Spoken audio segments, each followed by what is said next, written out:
Quando a gente lê um livro muito complexo, quando a gente lê um livro muito profundo, às vezes isso dá um nó na nossa cabeça. E no caso de As Intermitências da Morte, deu um nó na minha cabeça ao ponto de eu achar ali num primeiro momento que eu não estava gostando da leitura. Eu falei num vídeo anterior aqui, inclusive, que eu não estava gostando de As Intermitências da Morte. E depois que eu terminei a leitura, eu voltei a ler, li 2 vezes sequenciais, porque é um livro muito, muito bom. Eu preciso aqui deixar minhas sinceras desculpas ao José Saramago por ter dito, por ter ousado dizer que eu não estava gostando tanto do livro dele. Hoje, então, a gente fala sobre As Intermitências da Morte, de José Saramago. E aí, pessoal, eu sou Maisa Barbosa, esse é o canal Trama Literária, e hoje a gente está aqui para conversar um pouquinho sobre José Saramago, mais especificamente sobre As Intermitências da Morte. A minha edição é pela Companhia das Letras. José Saramago, ele é conhecido muito por um modo muito particular de escrever, que é sem pontuação. O homem, ele é inimigo da pontuação, inimigo dos parágrafos curtos e objetivos, então a gente tem parágrafos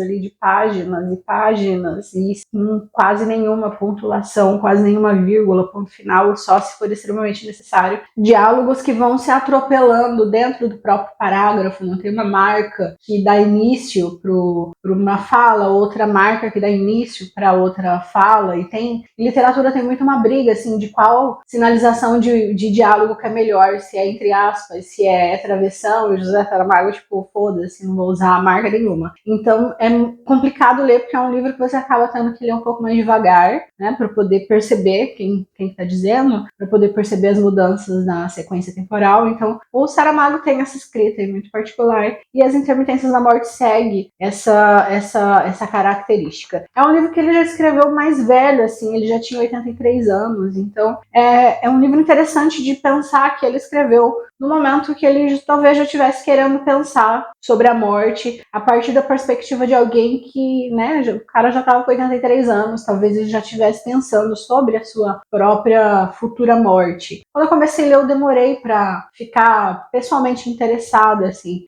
Acho que eu fui lendo muito no sentido de, não, uma obra importante, vou ler porque é uma obra importante. E aí depois, quando chega em um determinado momento, a gente tem uma alteração de ritmo da narrativa, de coisas que vão acontecendo, e aí isso justifica tudo que tinha acontecido anteriormente. Então tem um início meio vago, mas é propositalmente vago, porque quando você chega no fim fica muito, agora tudo faz sentido. Indo para a sequência narrativa, As Intermitências da Morte é o livro que a gente chama de Em Última Res, que é um livro que começa pelo final. Então a gente tem uma frase de abertura que é: no dia seguinte ninguém morreu. Então começa assim: no dia seguinte ninguém morreu, e é a frase que vai fechar o livro também. Então o livro ele é aberto e encerrado com essas 2 frases, e é também o que a gente chama de narrativa circular, que é quando a narrativa ela começa, ela retorna para si própria, ou retorna para o seu próprio início, ou retorna para o seu próprio fim, meio que amarrando ali, deixando a narrativa um negócio circular mesmo, no sentido de o começo e o fim estão profundamente interligados, não só pela frase, né, obviamente, mas também por todo um sentido que vai sendo elaborado ali, de como que a história é começada, como que a história é terminada. Então meio que tem um círculo que vai formar aí o jeito que a história é constituída. A gente tem 3 tempos, a gente pode dividir assim. A gente tem o primeiro tempo, que é esse tempo em que de repente todo mundo no país para de morrer e vai se lidar, a população vai lidar com tudo de bom e de ruim que tem com a ausência da morte de repente. Então é como se no início tem muito essa sensação aí de, bom, finalmente esse grande desejo da humanidade, que é da eternidade, que é de ser eterno, a gente conseguiu isso, então só tem coisa boa em relação a isso. Como se isso que a gente quisesse ao longo dos séculos fosse finalmente atendido, e no primeiro momento todo mundo fica feliz. Todo mundo fica feliz que ninguém morre a partir dali, a gente não vai mais perder quem a gente ama. Porém, depois de um tempo, não precisa muito tempo, para as pessoas perceberem que, na verdade, o caos que vai se instaurar da ausência da morte é muito maior do que os possíveis benefícios. Então, quem começa ali vai ter uma série de setores que vão começar a ficar profundamente preocupados. Primeiro a igreja, né? E a igreja vai argumentar aqui: se não tem morte, não tem ressurreição. Se não tem ressurreição, não tem igreja. O que justifica a existência da igreja é justamente essa ideia, essa dúvida de para onde que a gente vai depois que a gente morre. Então, se não tem morte, não tem igreja. E a gente está falando aí de um país que, de modo muito semelhante ao Brasil, as instituições religiosas têm muita influência política, então quando a igreja percebe que isso é um problema, a economia, os setores políticos vão também comprar como um problema, porque, né, Estado laico é uma mera fantasia, então a gente está pensando aí nessa igreja que acaba influenciando em quais decisões do Estado vai começar a tomar a partir do momento que ela decide que é um problema as pessoas não morrerem. Não só a igreja vai ver que isso é um problema, os setores econômicos também. Então, todo mundo que se beneficia da morte vai começar a exercer uma certa pressão nos setores políticos porque estão perdendo grana. Então, de funerária vai começar a exercer uma pressão aí nos políticos porque se não tá tendo que enterrar, não está tendo lucro nenhum. Para os filósofos, isso também vai ser um problema, porque os filósofos têm essa questão de onde viemos, para onde vamos, como uma dúvida também existencial bastante importante, e também começa a ver isso como um problema. Se não tem gente morrendo, não tem filosofia, não tem nada que justifique uma filosofia. Então, todos os setores, de modo articulado, vão perceber que a ausência da morte é um problema, e o Estado começa a ter que elaborar estratégias para resolver essa problemática. E como que o Estado resolve essa problemática? Indo, né, negociando aí com o mundo da criminalidade, que no livro é escrito com máfia, com um PH para não dizer, né, tem um teatrinho ali, um disfarcezinho de que não, o Estado não está fazendo nada ilegal, porque não é uma máfia, é uma máfia com um PH. Então tem uma brincadeira aí do Saramago em relação a essa negociação dos setores políticos e dos setores econômicos com setores um tanto quanto obscuros. E a gente tem essa primeira parte que é dos setores individualmente tentando lidar com a ausência da morte. A gente tem uma segunda parte que justifica o porquê que as pessoas não estão morrendo. A morte, e aí é importante dizer que é uma morte com M minúsculo, porque de repente começam a chamar a morte com M maiúsculo, escrever sobre a morte com M maiúsculo, e a morte fica putíssima, porque ela diz: eu sou uma morte pequena, eu sou uma morte corriqueira, eu sou uma morte do cotidiano. Quando vocês verem uma morte com M maiúsculo, aí vocês vão entender do que eu estou falando. Então, quando se escreve sobre a morte, se escreve a partir de um desejo dela com M minúsculo, porque ela não se considera tão importante assim. Porém, essa morte com M minúsculo, um dia resolve que ela vai mudar o modo como ela mata as pessoas. Ela começa a pensar assim: bom, acho que as pessoas merecem um aviso em relação à sua morte, né? Precisa se preparar para morrer. Então ela começa a enviar cartas em envelopes lilazes, começa a enviar carta no envelope. Ela começa a enviar carta no envelope lilás para avisar as pessoas quando elas morreriam, de que maneira que elas morreriam, com horário tudo marcado, muito, muito organizada. E aí ela pensa nisso, assim: não, as pessoas agora vão receber uma carta avisando sobre sua morte. A primeira pessoa que recebe a carta é uma pessoa importante. Então essa pessoa importante, ela tem a capacidade de ir, né? Ela tem como ir num jornal grande, né? no jornal de grande circulação, para avisar da carta que ela recebeu, para avisar disso e de como as coisas vão funcionar, porque naquele primeiro momento as pessoas não sabem se é uma brincadeira, se é uma piada, se foi alguém, enfim, mas o conteúdo da carta mexe com essa pessoa, e essa pessoa vai a um jornal para dizer o conteúdo da carta, meio que dá umas escondidas em umas informações, fala sobre outras, mas enfim, avisa-se a população de que talvez elas vão começar a receber essas cartas. O caos que vira quando as pessoas começam a receber as cartas é gigantesco, porque as primeiras as pessoas ficam meio assim, acho que é meio que uma brincadeira, mas depois começa a se perceber que é verdade. A pessoa recebe a carta e ali na hora e no dia da marcada a pessoa morre e acabou. A morte, muito organizada, segue assim durante um tempo, gasta um dia da sua semana para organizar as cartas da semana, planeja,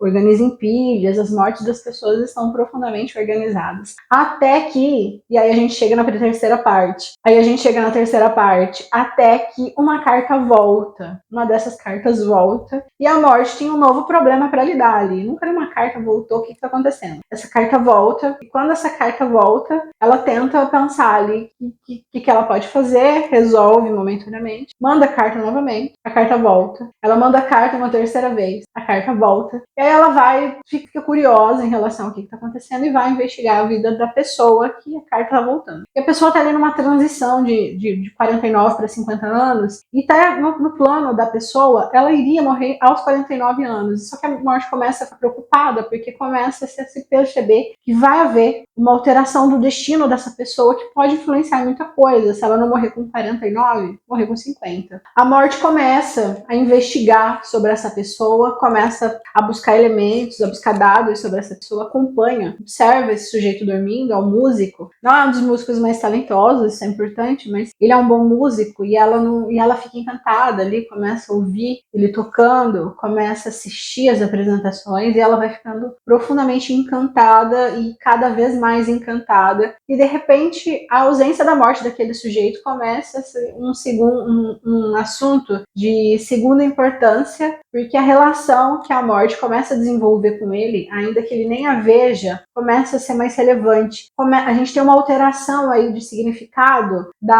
do processo de humanização desse ser que é responsável por enviar cartas de morte para as pessoas. Então, e a gente tem uma alteração tão significativa que a gente tem ela relatada ali como um sujeito invisível, né?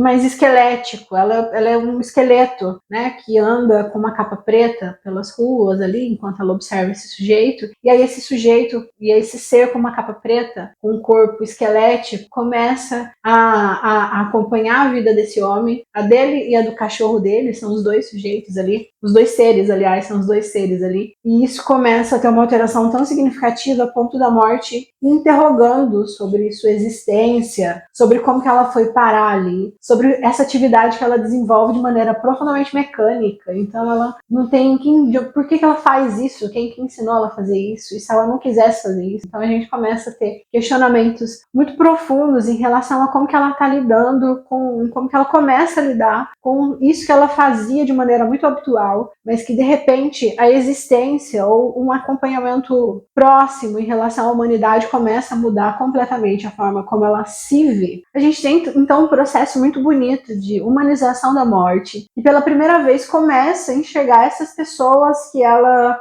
foi dando notícias a vida inteira, então de certa forma ela sempre esteve ao lado da humanidade, mas que pela primeira vez ela começa a olhar para essa humanidade de uma forma diferente. E talvez um dos primeiros momentos que isso demarque uma alteração que vai acontecer em relação à morte, quando ela está sentada observando o músico, e ela está sentada num sofá que tem do lado da cama, e o cachorro do músico vem e deita nas pernas dela, e vai ter inclusive uma frase que vai marcar isso, que é quando o narrador, em terceira pessoa, vai dizer que foi a primeira vez que a morte sentiu que é ter um cão no regaço. Então tudo isso vai fazer com que a percepção dela em relação à humanidade se altere ao ponto de a percepção dela sobre o cachorro se alterar também, porque ela olha e fala assim, bem, se eu não sou responsável pela morte dos animais, então eles também devem ter uma morte que seja responsável por ele.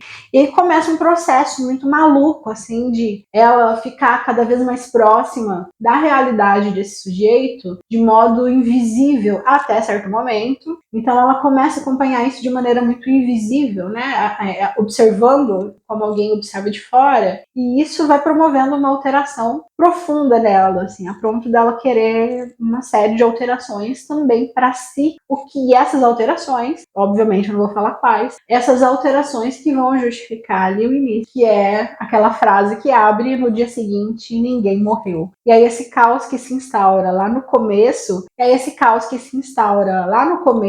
se justifica por esse caos que se instaurou lá no final. Nessa primeira parte, que é a parte que o Saramago vai ser mais irônico, né? Então aqui, talvez no final, a gente tem um tom um pouco mais melancólico, um tom mais emotivo. E no começo a gente tem um tom profundamente irônico, de um olhar de alguém, assim, que está olhando todos os setores, assim, atuando de acordo com seus próprios interesses, toda uma hipocrisia do Estado, das igrejas, dos filósofos, enfim, dos setores econômicos. Mas tem um momento que para mim foi particularmente significativo, que é quando um primeiro sujeito entende como talvez possa resolver esse problema, que é levando a pessoa que precisa morrer para a fronteira. Então tem uma família que a gente tem um menino muito doente, muito pequeno, uma criança muito doente e um velho muito doente. Então a gente tem essas duas pontas ali dessa infância e dessa velhice. Os dois estão profundamente doentes, já estão durando muito mais do que deveriam durar, estão em estado de sofrimento, então, e aí não morrem, simplesmente não morrem, independente do quão debilitados eles estejam. E a família não aguenta mais, né, lidar e ver toda aquela dor. E aí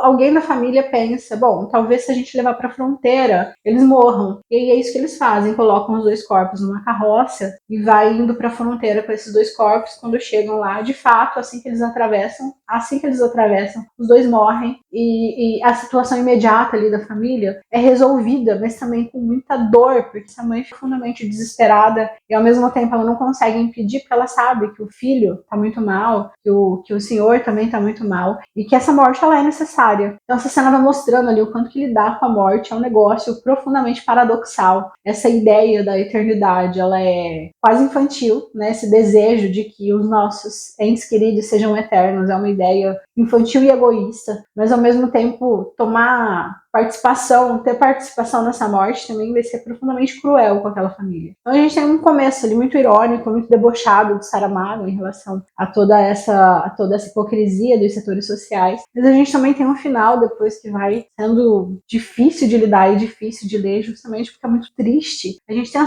uma alteração no tom da narrativa e isso é profundamente interessante. Fiz essa sequência, gente. Comecei a ler, não gostei, cheguei mais ou menos 70% do livro, sem perceber o que me pegaria ali. Mas depois, quando eu cheguei no final, fez todo sentido. Eu voltei para ler agora, depois terminei e já comecei de novo, para eu ter uma outra recepção em relação àquelas partes que eu não tinha gostado. E é isso, leiam Saramago, leiam As Intermitências da Morte, não deixe a falta de pontuação assustar vocês, os diálogos profundamente misturados ali, não deixe isso assustar vocês. Vai lendo, mesmo que não fizer muito sentido, talvez aconteça igual para mim, assim. Então, em algum momento vai fazer sentido, é importante, em algum momento faz sentido. Até mais!